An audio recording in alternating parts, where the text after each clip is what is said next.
Good day, journal. You always serve your life best by moving at your own pace. Others can serve as a de facto pace setter, as in the premier international track and field events. However, regardless of who sets the pace, you must learn to run your race and prepare yourself to run the race for your best life. It generally is your best life. That is, like being a world-class runner. You can't run another's race, but must run your race. You must run the race as you train, based on your meticulous preparation, as if winning is the only way to qualify for the next race, a new day.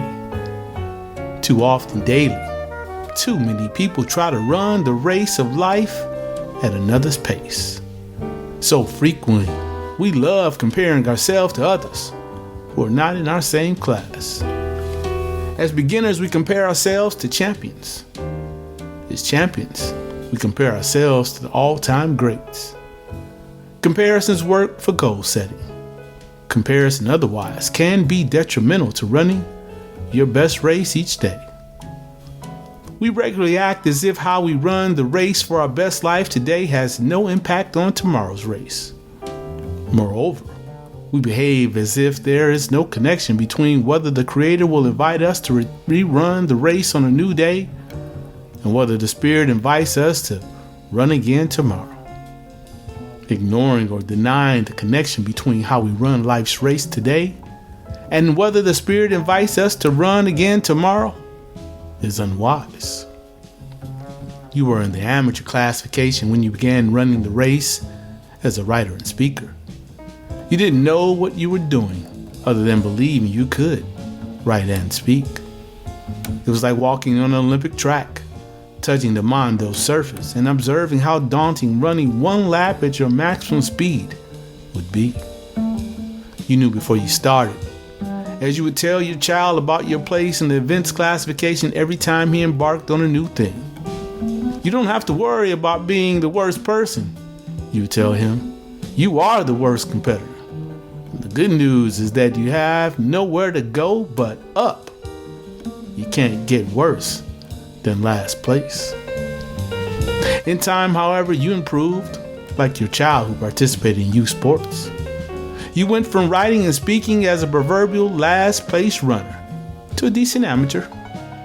By consistently giving your time, energy, and attention to the rule of deliberate practice, you put your 10,000 hours into being competent. Yes, you went from the amateur level to the intermediate level. Intermediate for you meant that you were not yet a good writer or speaker, but one transitioning to being good. You were, at the very least, capable of not embarrassing yourself. You could write grammatically correct paragraph or two, and you could speak without the annoying hmms. You know what I'm saying? And the all too common leading witness statement, right? Yes, you were on the come up. You were on the precipice of greatness. Like a burgeoning runner, people were starting to notice your writing and speaking prowess. You received invitations to write for local and small publications, and eventually, well-known national newspapers and magazines. You went from free speaking gigs to being paid to speak at conferences held by major not-for-profit organizations and Fortune 500 events. You were no longer, as you told Naeem at the beginning of all new competitive pursuits, you were no longer the worst of the worst. Today, who you are is no longer in question. You have prepared and run so many figurative races that your status as a serial, best-selling, award-winning author and renowned global poet intellectual is not breaking news to anyone. Who you are is well known and well respected. What you are is well compensated and handsomely rewarded for your writing prowess and cunning linguistic skills. Still, what folks know less about is the realization you came to long ago that living your life just as you always imagined was about running your metaphorical race.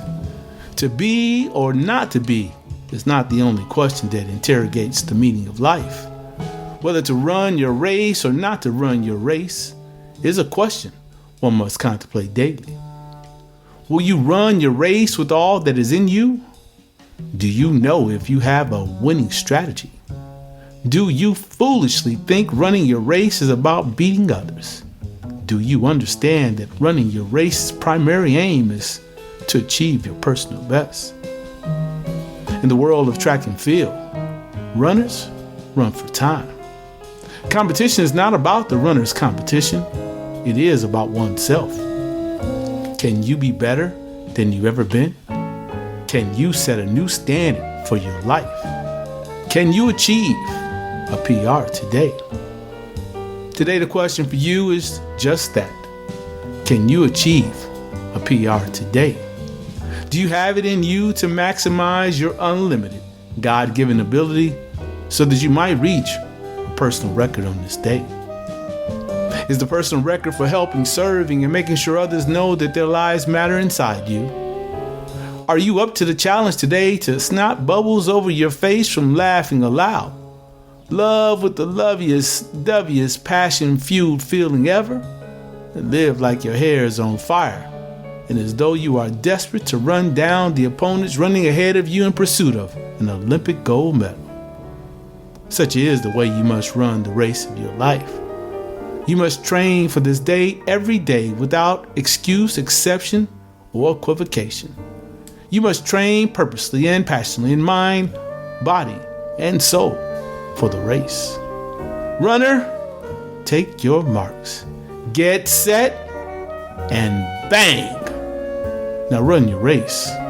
Run like your life depending on you setting a PR, because it does. Everything is riding on how you run the race for your best life today. Are you ready to give your personal best effort once again to live your life just as you always imagined? Reflect and write. If your performance today determined if you were invited back to the starting line of life tomorrow, would we see you again?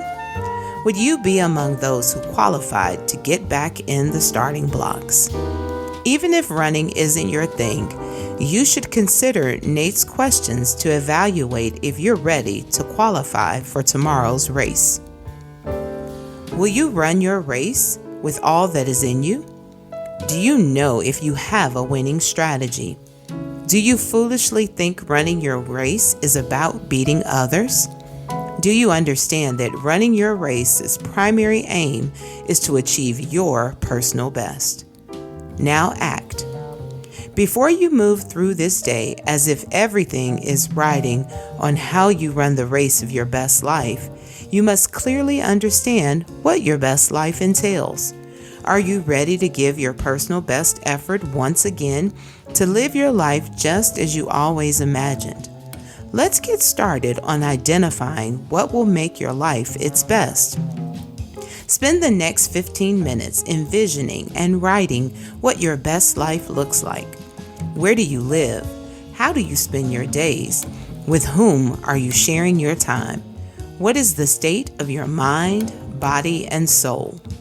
Now let's bring it to fruition. You can begin by taking Nate's 5-day wake-up challenge. Visit www.nathanielaturner.com to get started on running the race for your best life. Now journey forward.